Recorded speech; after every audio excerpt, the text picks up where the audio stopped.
Dysse deg søvn, hold av en plass til meg i din drøm, og vær da ikke redd mens du sover, for natten skader ingen, og jeg lover. Jeg vil våke ved din side og vokte deg i natt.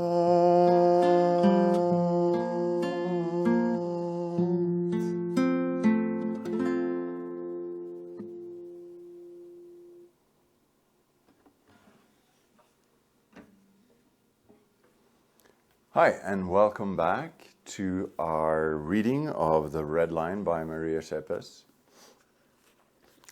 As far as page numbers go, we are just halfway in the book and are about to start chapter 22, The Messenger of the quote-unquote Lambs. Of course, our protagonist got away from his landly life in Varennes and has moved to Paris. And we will see how he is establishing himself in the big city. Chapter 22, The Messenger of the Lambs. It was Dr. Pelloc who brought Jean Lepitre to me. Pelloc didn't relish the role, but he couldn't refuse the man's request. He confessed awkwardly that he had said something that had roused Lepitre's curiosity about my strange house and library, and now the man was insisting on coming to see it no matter what. Pelloc had tried to discourage him, but Lepitre had a thick skin. He had finally wrested a promise from Pelloc at least to mention his interest to me. So what kind of a person is this Jean Lepitre? I asked cautiously. Well, he is a bit daft, but basically he is all right. Maybe he's more rigid in his ideas than other people.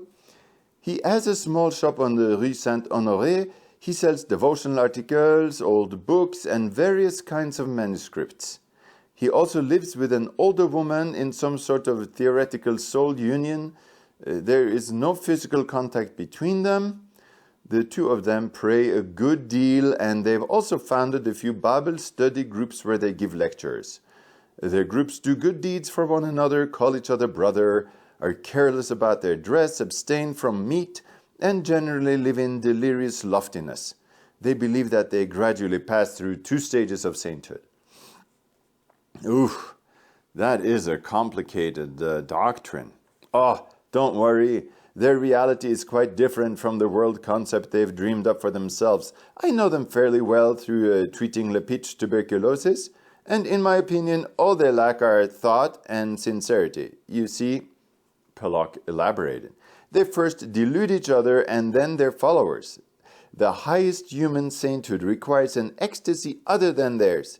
Lepitre and his Rosalie Bolt are both too passionate and they won't admit it. It's dangerous to deny the existence of the bodily passions. Rosalie Bolt was deeply in love with the hectic young Lepitre, and it was only later that she changed from passionate woman to devoted pupil. As for Lepitre himself, he is fired by the fevers of tuberculosis. Both of them clamped the lid on their emotional fires, and I'm afraid someday there's going to be an explosion. I laughed. Well, at any rate, you've aroused my interest, Doctor, even if I have to put up with a conversion attempt. When do they want to come? He sighed. Sunday. After what Pelloc had told me, I wasn't surprised to see Rosalie Bolt as well as Lepitre Sunday afternoon. They were a strange couple. Lepitre wore an outmoded broadcloth coat that vaguely suggested the priesthood. He was tall, stringy, and stooped, and the tight-kneed breeches and wrinkled cotton stockings showed how pitifully thin the man's legs were. His black, woolly hair had obviously never enjoyed the services of a comb, and there was feverish color in his cheeks.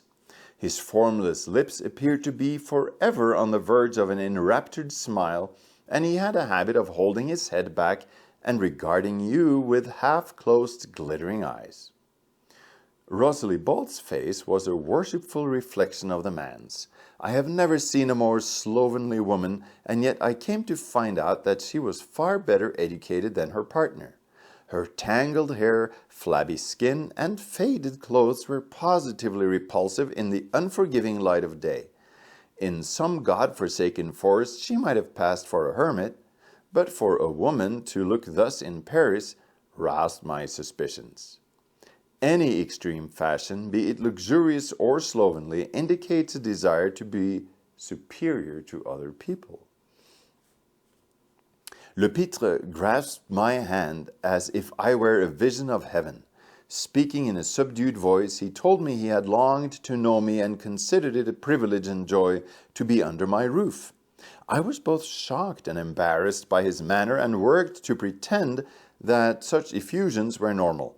His breath was hot and putrid, and I wished he would quit holding my hand.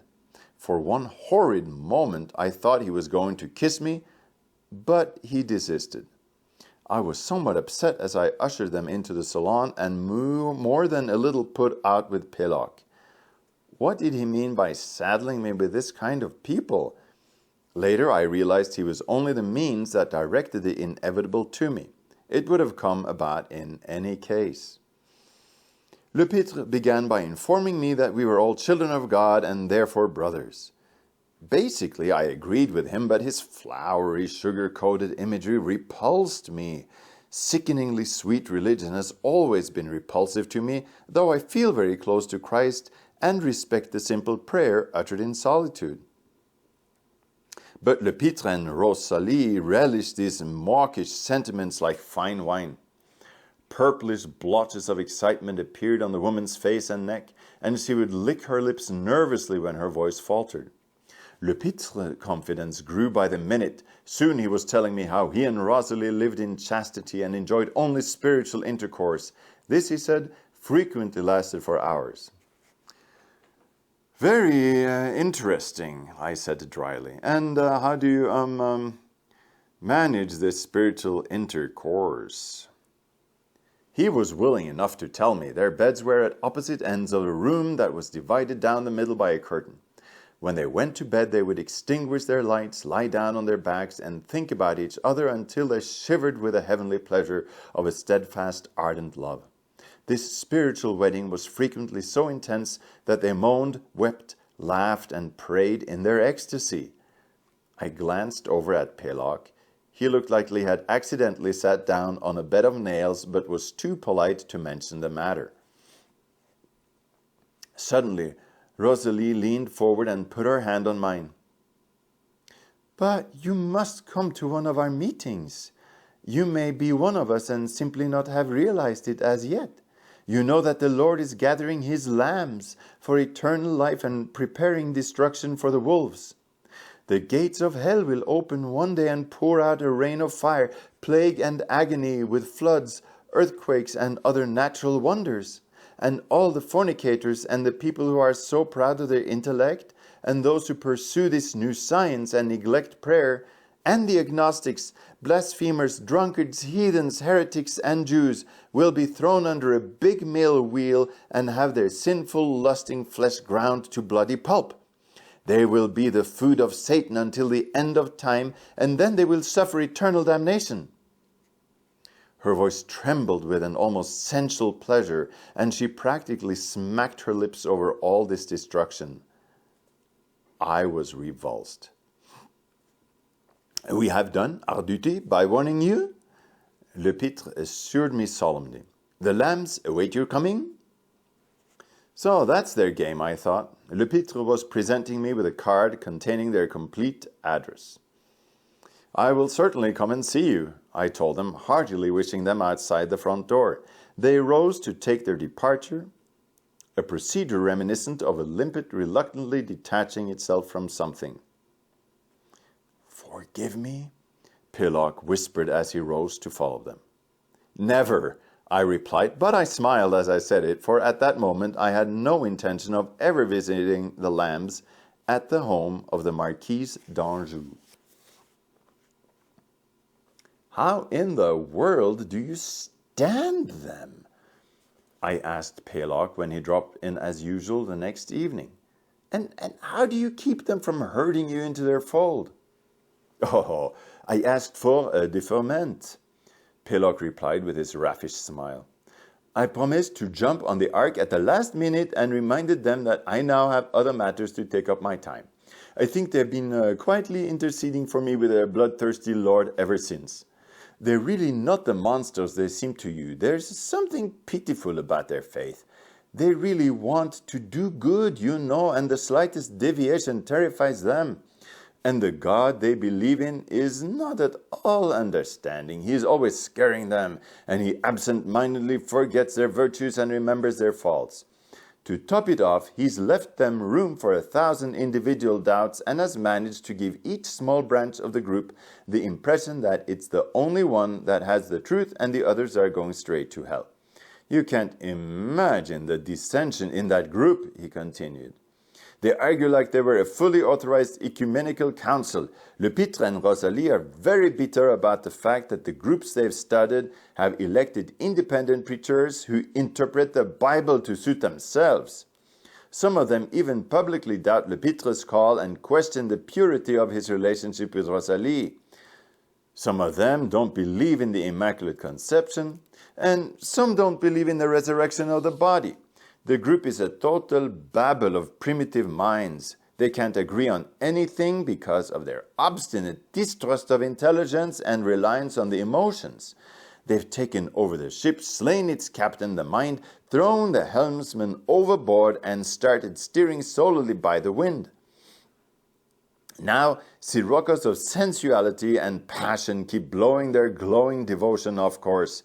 They rise to the crest of selflessness and then tumble down into the petty bickering inside a minute.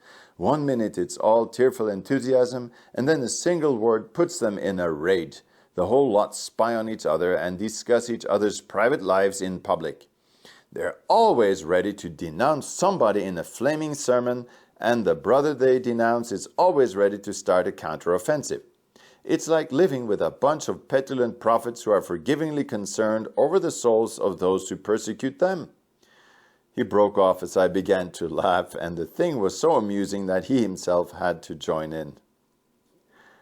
I may laugh, he told me, but I refuse to say their cause is ridiculous. Just think of the amount of trouble they must give God. They are the most difficult beings in his creation. The unbeliever's denial asserts him. The tenacity of the doubter summons him. The humility of the simple leads them to him. But these people make him a monstrous, anthropomorphic Lepître. I have long believed, Pelok continued thoughtfully, that the skeptic will get to heaven quicker than these commission agents who try to lure everybody in hopes they themselves can squeeze through in the crowd. I think we'll find quite a few of them have been preaching the devil's words. And that's not just a sophistry either. A sectarian soul is like a junk shop full of massive, unpleasant idols. About the only things it doesn't have room for are God and the truth. I stared at him. Pelok had always been fascinating and entertaining. Now I decided to lead him to talk about that innermost human secret whose privacy increases with its profundity. God. You speak of him with such certainty, Pelok. I envy you the strength of your conviction. It makes me feel lost.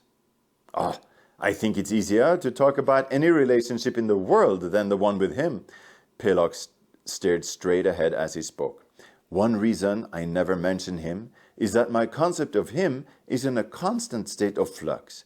When I was little, my God was somewhere behind the starry stage props, sitting on a throne and wearing a long beard. I thought of him as a boring, distant old gentleman with whom I was due to have a painful interview after I died. Then, in the difficult hour of adolescence, he closed in on me and became a dark and unfeeling accuser who left me without any escape. When I got through that crisis, he shrank into insignificance, and I pulled him out and looked at him only when I was feeling pious. I gave him various characteristics, made a fetish of him, and flattered his vanity. I prayed to bribe him, but I still considered him only a notable to whom formal homage was necessary.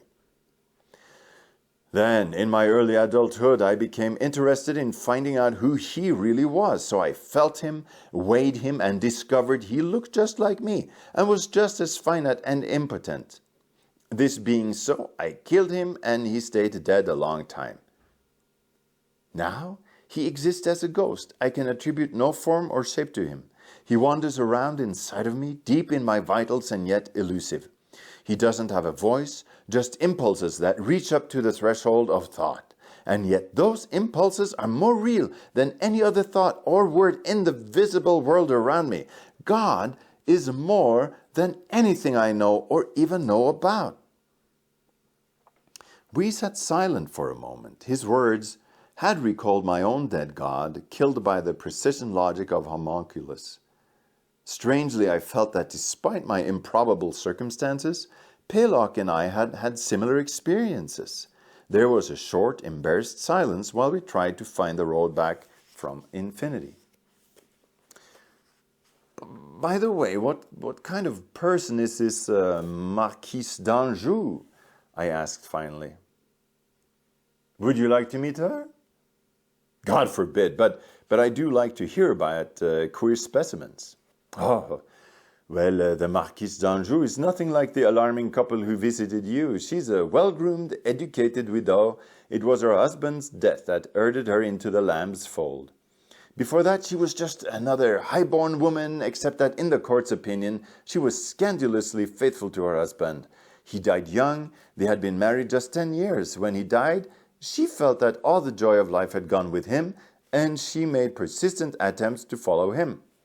Since she was deeply religious, she wouldn't commit suicide directly, but she did the next best thing. She would sit naked after bathing with all the windows open to the winds of February. She would visit the plague houses and drink from the cups of the stricken, but she never got so much as a common cold. Finally, a dream convinced her that she was wrong and that she had not only a duty to her children, but also some mission that would appear in time. Not long after that, she and her children and Jeanne Girard, their governess, were driven into a small shop on the Rue Saint-Honoré by a rainstorm.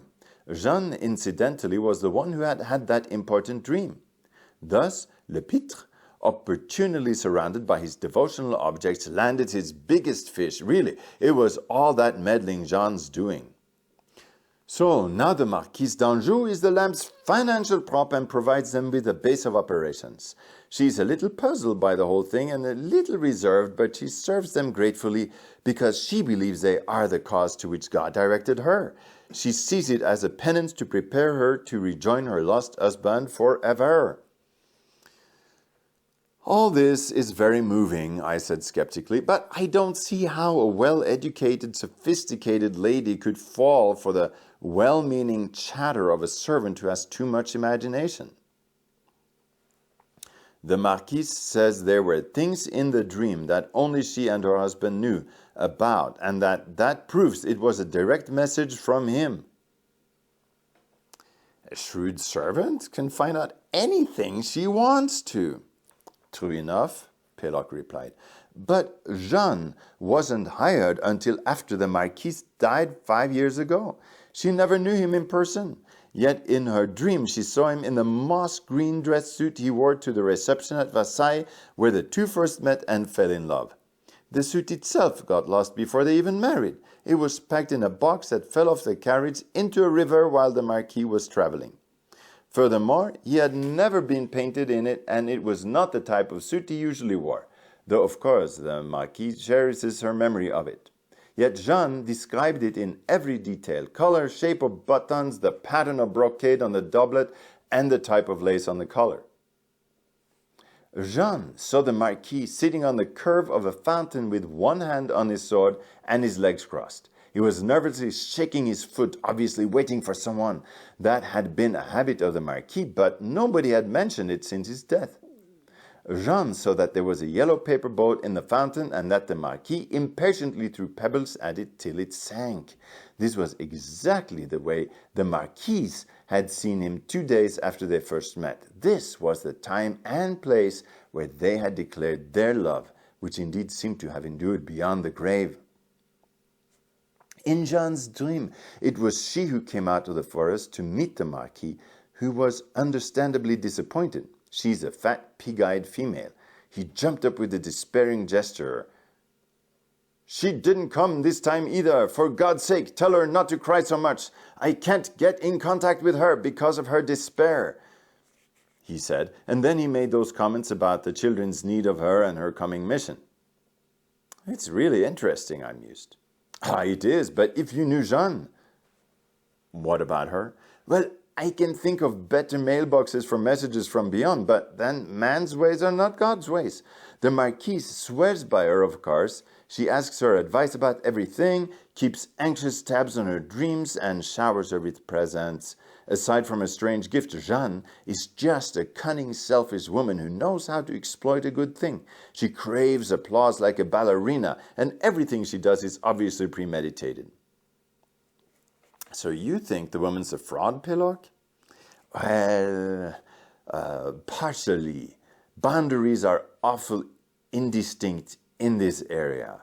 Jeanne has some talents that are worthy of notice, but talents like these always manifest themselves rarely and unexpectedly.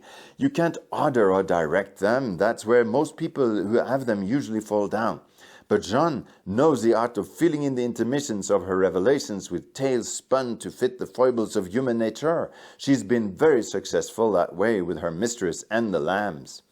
The only people more numerous than the fraudulent are the gullible. Her dreams are all the rage. She has a whole court of admirers.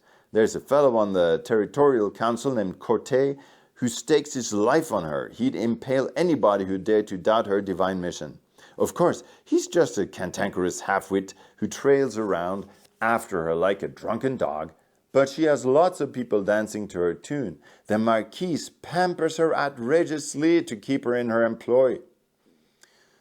"So, who takes care of the children?" "Well, Corinna is 15 and she manages to look after her 6-year-old brother through all the turmoil."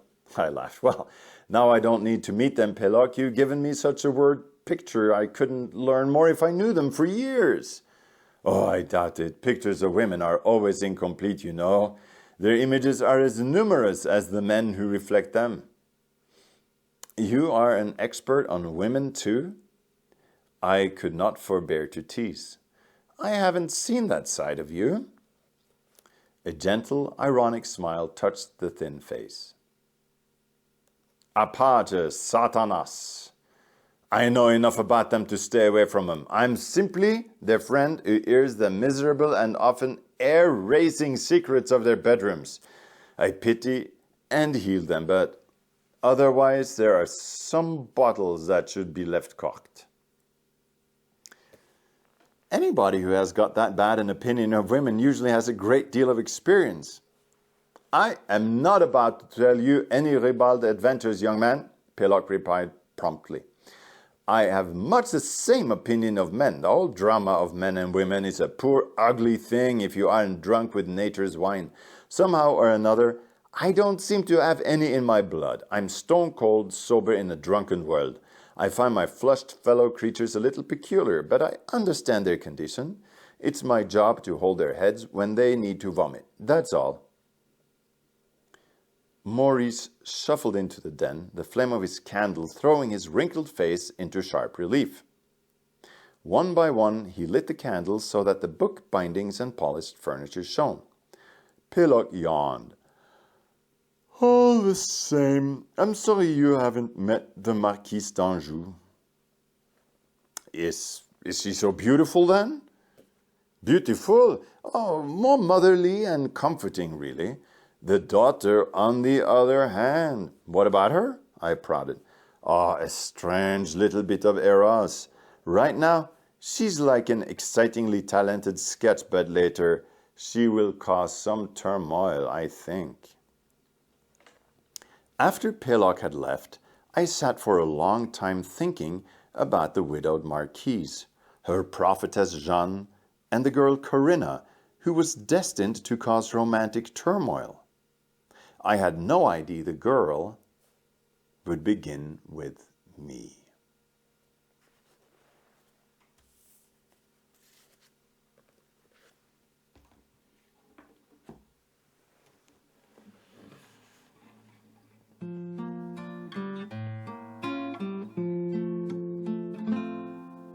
Og senere, når dine øyne åpnes, og dagen skjenker av sitt lys til deg, vær da ikke redd mens du våker, for dagen din venn, og jeg lover, når den over, vil jeg våke ved din side, og vokte deg